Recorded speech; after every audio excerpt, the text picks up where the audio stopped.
Hello, Team Numis Canada. That's what I call my members and subscribers. Welcome to Coin Collectors Young and Old, as well as anyone else who may be watching. Welcome to Numis Canada with Bruce.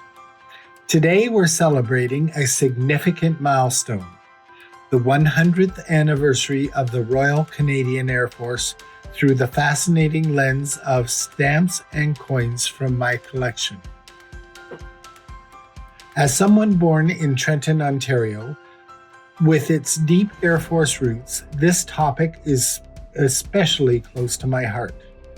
Let's sit back and enjoy this personal review of aviation history in Canada. We will be right back after a quick message.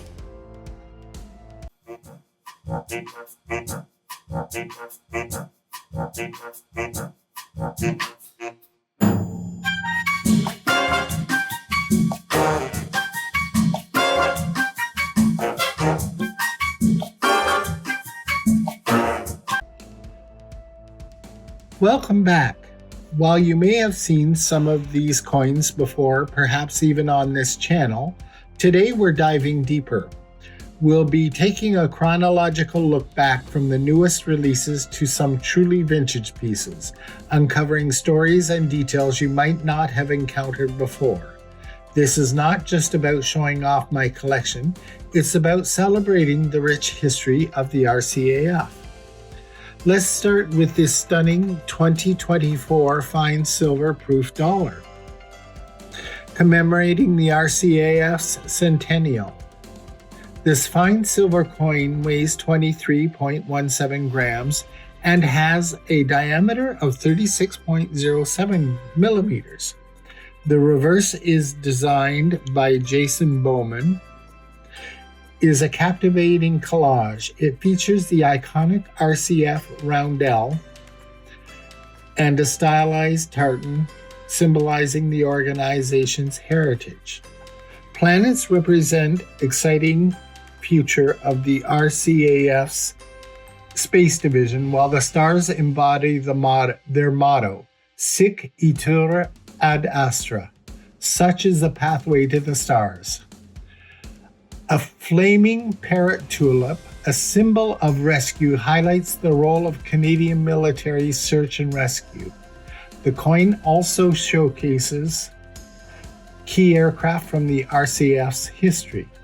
The DH-82C Tiger Moth, the CF-188 Hornet, the CC Hercules 130, and the CH-147 Chinook, all to the right. The obverse of this coin features the effigy of His Majesty King Charles III by Stephen Rosati.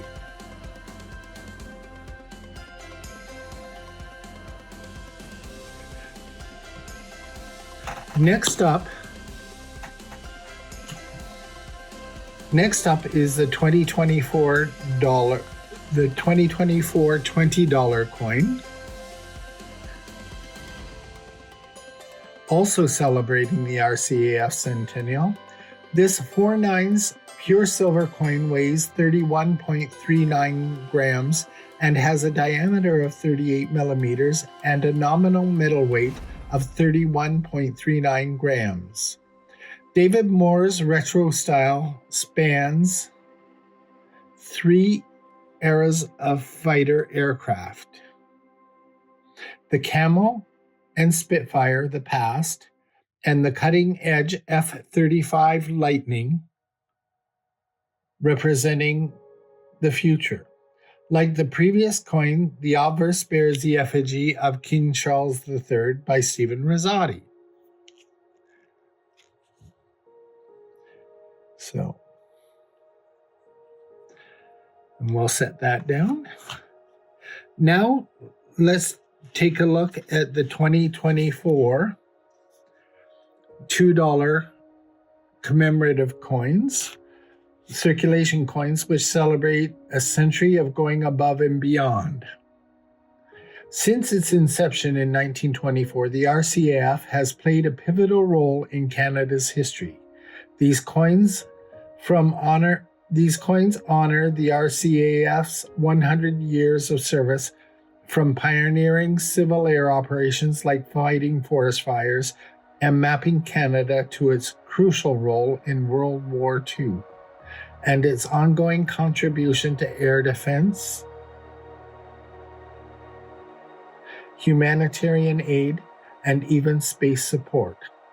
There are two versions of this coin, colored and uncolored.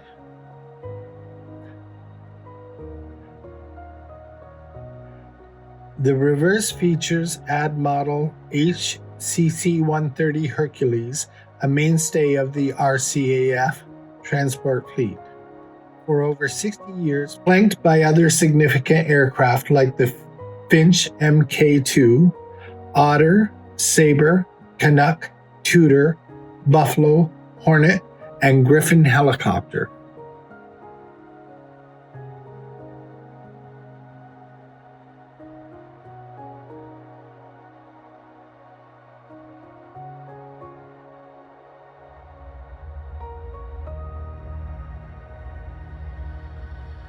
And the reverse of these coins is King Charles II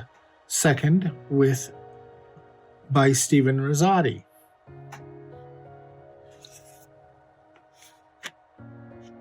In 2021, the Royal Canadian Mint celebrated the 50th anniversary of one of my favorite teams in the RCAF.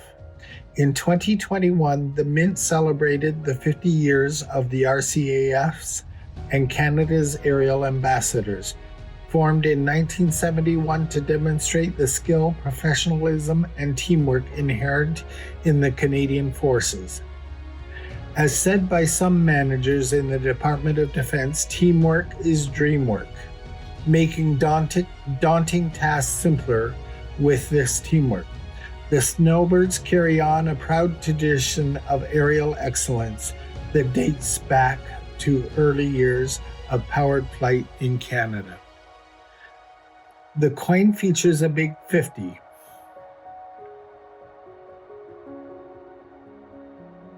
One the reverse, with the Snowbirds flying in group formation across the 50. It is dated 1971 to 2021 and says Snowbirds 50 across the bottom of this $5 coin, which is 4 nines fine silver. It weighs 7.96 grams and measures 27 millimeters. The reverse of the coin was designed by David O'Malley and features the unique Speedbird design that has graced the bottom of the Snowbird Tudors since a new paint scheme was introduced in 1974.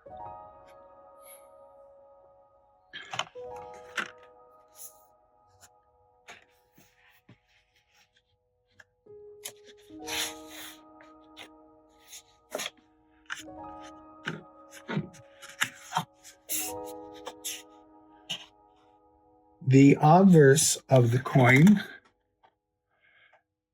features the effigy of Queen Elizabeth II, designed by Susanna Blunt and engraved by Susan Taylor. I also have the 2006 Snowbirds coin, a 4 nines fine silver featuring a hologram of the planes on the reverse. And of course, I don't know if you're going to be able to see those on screen, but I'll give you photographs that will show this clearly. And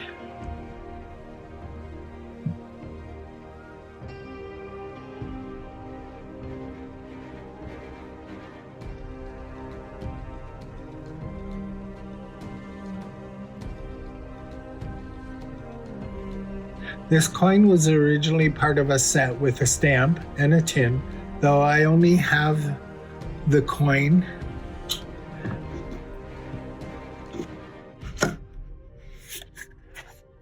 and the booklet that comes with it. And of course, we can flip through that. The reverse was designed by Jiangping Yan, and the obverse features the effigy of Queen Elizabeth II, designed by Susanna Blunt and engraved by Susan Taylor.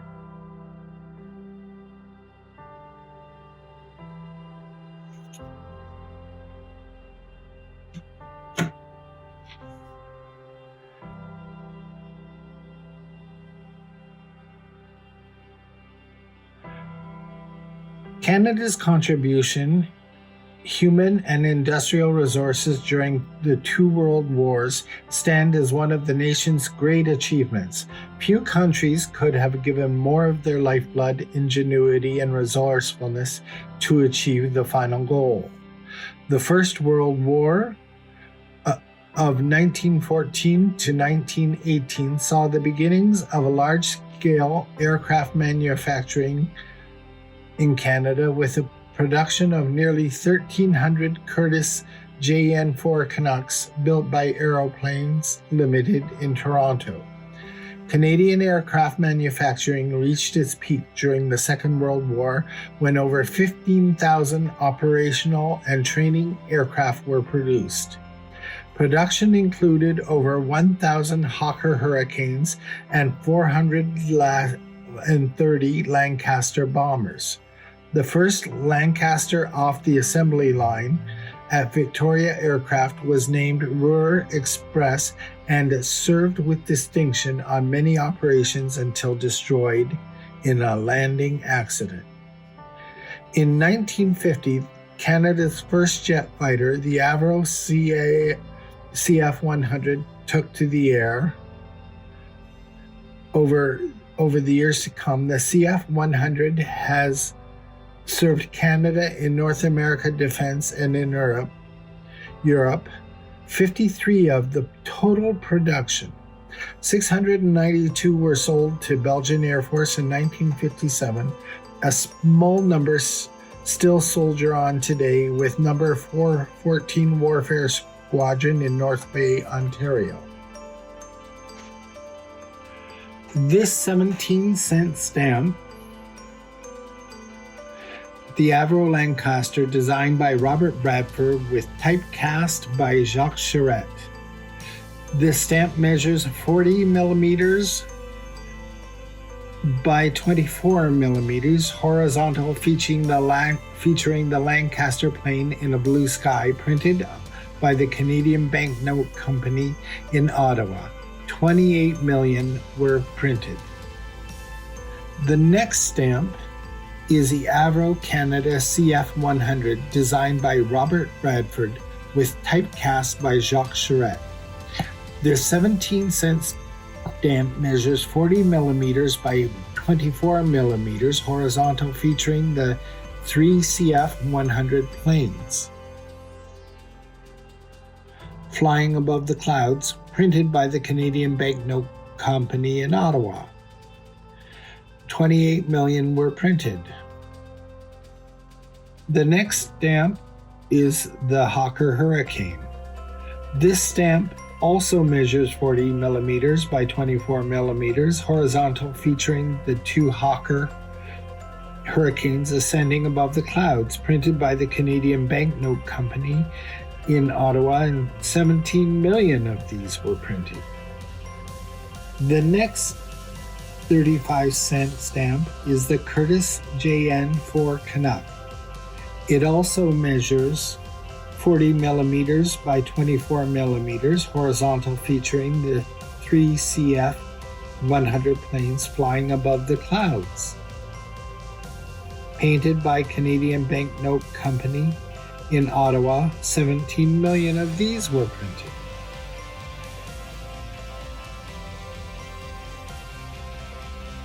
The very nature of our country, waterborne aircraft are useful almost anywhere in Canada. The myriad of lakes and rivers that make up a remarkably high percentage of Canada's total surface area provide readily available operating bases during most of the year. It's not surprising then to note that a World War I Curtiss HS 2-liter flying boat ushered in the era of bush flying in Canada during the summer of 1999. The need for a smaller, more agile flying boat resulted in the design of the Canadian Vickers Vedette, in 1924, an aircraft that served until the Second World War. During the World War II, an amphibious flying boat, the Consolidated Canso, performed outstanding service in protecting the Allied shipping at sea. Flight Lieutenant David Hornell won the Victoria Cross during action in the Atlantic while flying the RCAF Canso number 9754. Since 1919, forestry protection has been one of the principal uses of the flying boat. Firefighting duties are now efficiently carried out here and abroad by the Canadair CL-215, to date, the only aircraft in the world designed as water bombers. In this series, the 17-cent stamp. In this series of stamps, the 17-cent stamp featuring the Canadair CL-215 water bomber. The designer is Robert Bradford, by text by Jacques Charette, and the design features a Canadair 212 dropping water as it flies over a forest fire. Printed by the Canadian Banknote Company in Ottawa, and 36 million were printed. This 17-cent stamp features the Curtiss HS-2L depicting one of these flying boats in the water at sunrise. Designed by Robert Bradford and Jacques Charette, printed by the Canadian Banknote Company in Ottawa, 36 million were also printed. The 35-cent stamp with a consolidated Canso shows one plane patrolling the waters, presumably in Canada. Designed by Robert Bradford and Jacques Charette, the Canadian Banknote Company printing it, and 25 million of these were printed. The next 35-cent stamp features the Vickers Vedette flying boat. This shows the amphibious aircraft in the waters over a blue lake. Designed by Robert Bradford, the text by Jacques Charette, printed by the Canadian Banknote Company in Ottawa, 25 million were printed. Which brings us to the 1994 Canadian Vickers Vedette $20 sterling silver coin with the selective gold plating features: 92.5% silver and 7.5% copper, and a 24-karat gold-plated cameo on the reverse. This coin weighs 1 troy ounce at 31.103 grams and measures 38 millimeters. The edge is reeded.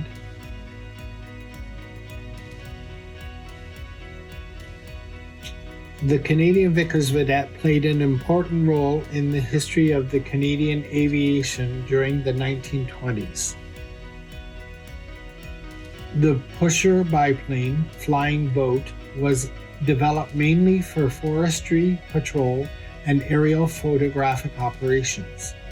Between the two world wars, more Vickers Vedettes were manufactured in this country than any other model. It also became the first aircraft to be manufactured in Canada for commercial operations. The first prototype was completed for flight tests by November 1924 and entered the trial season of operation with the Royal Canadian Air Force during summer of 1925. Minor alterations were made and the aircraft went into production for the RCAF as the Vedette Mark II. The design on the reverse of the coin by Canadian artist Robert R. Carmichael features the Vedette flying over the Canadian Vickers Vedette factory in Montreal. I don't know if you can see that down in the bottom. The cameo portrays Wilfred T. Reed, who played a major role in the development of the aircraft design in Canada during the 1920s with Canadian Vickers and Curtiss Reed companies. In 1928, he created the Reed Aircraft Company and established an air park at Cartierville near Montreal. The obverse features Her Majesty Queen Elizabeth II by Dora de Pedri Hunt.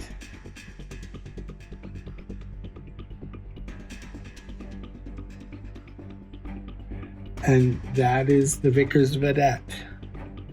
How cool is that? We have the Vickers Vedette here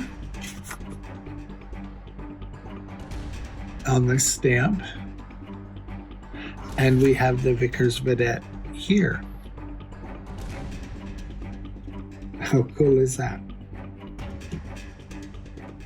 The next coin we have is the 1992 de Havilland Gypsy Moth, featuring the $20 silver coin. With selective gold plating, features 92.5 silver and 7.5 copper and a 24-karat gold-plated cameo on the reverse. This coin weighs 1 troy ounce at 31.103 grams and measures 38 millimeters, and the edge is reeded.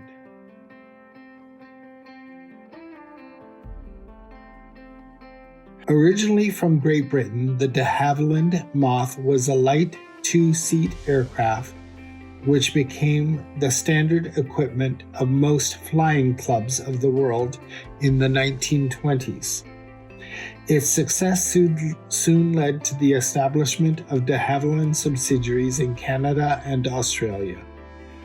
In the early 30s, the Moth aircraft, renowned for its long-distance performance and reliability, became a familiar sight across Canada as a flying club aircraft, and was subsequently used for various purposes by the RCAF, such as training pilots. It was also used for bush pilots as well as exploration, observation, and pleasure flights. This coin is the design of artist John Marden. On the reverse, the coin depicts a Gypsy Moth just after takeoff from the hangar derailed in the background. And I think you can see that on this side of the coin, on the left side of the coin.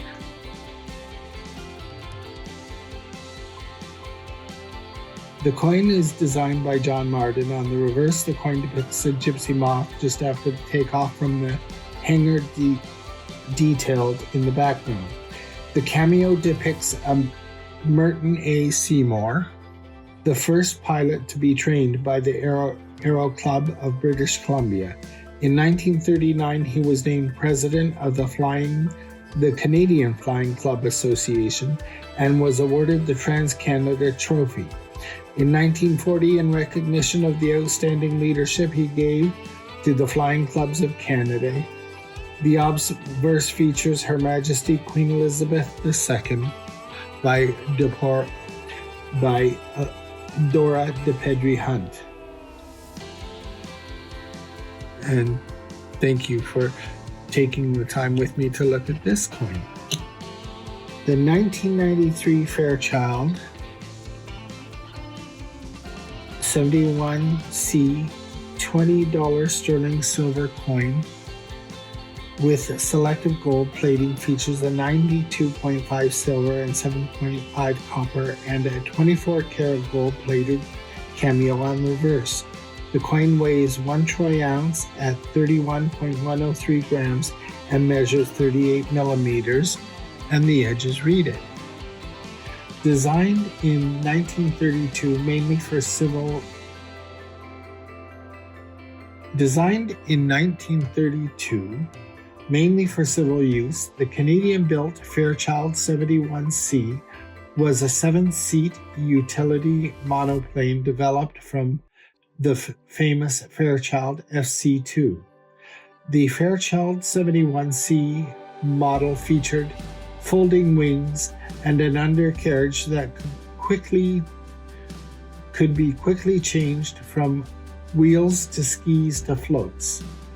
This aircraft was mainly served as a freighter in northern Canada and was occasionally used for photographic surveys, as well as technical training by the RCAF during World War II. The design on the reverse of the coin is by artist Robert R. Carmichael and depicts a Fairchild 71C landing on a northern lake. The gold cameo portrays James A. Richardson, whose active interest as well as his extensive contribution to the Canadian air transport industry led him to become director of several aviation companies, including Fairchild Aerial Surveys Limited of Canada and the Canadian Vickers Limited of Montreal. The obverse features Her Majesty Queen Elizabeth II by Dora de Pedri Hunt.